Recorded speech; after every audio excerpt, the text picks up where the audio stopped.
good evening. May time na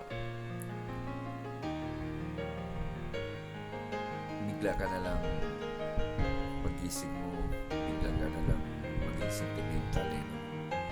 Naranasan niyo ba yan?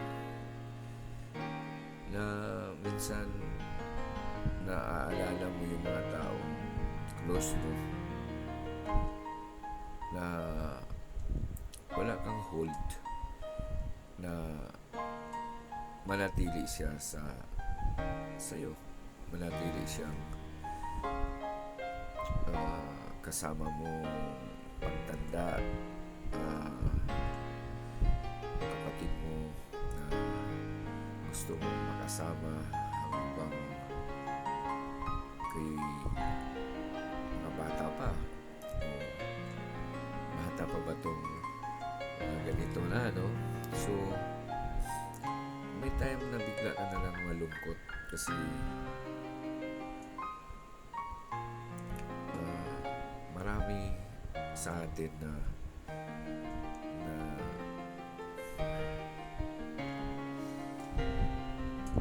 nung bata pa kayo, marami kayong kakapatid. Tapos, pag-edad nyo ng ganito edad, marami na sa inyo ang nawawala. So, tapos, marami sa inyo ng mga kapatid na di na tulad dati na masigla.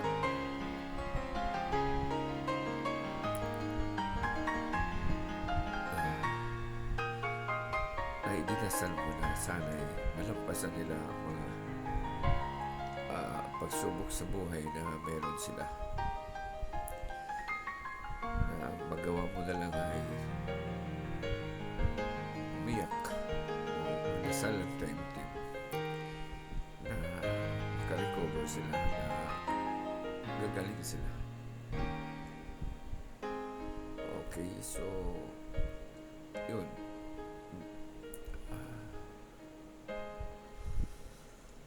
So,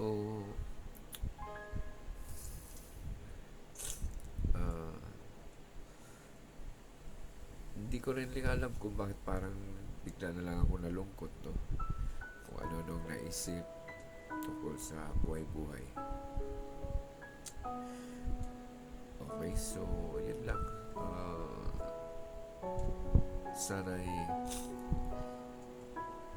madinig yung mga dasal natin, yung gusto mong kung ano nasa isip mo. So, nasa isip ko na sana'y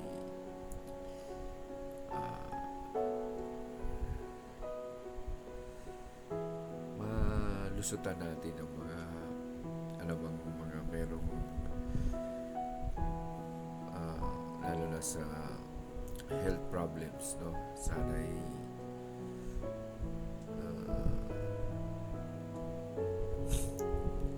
yung mga mahal natin sa buhay gagaling, na sana'y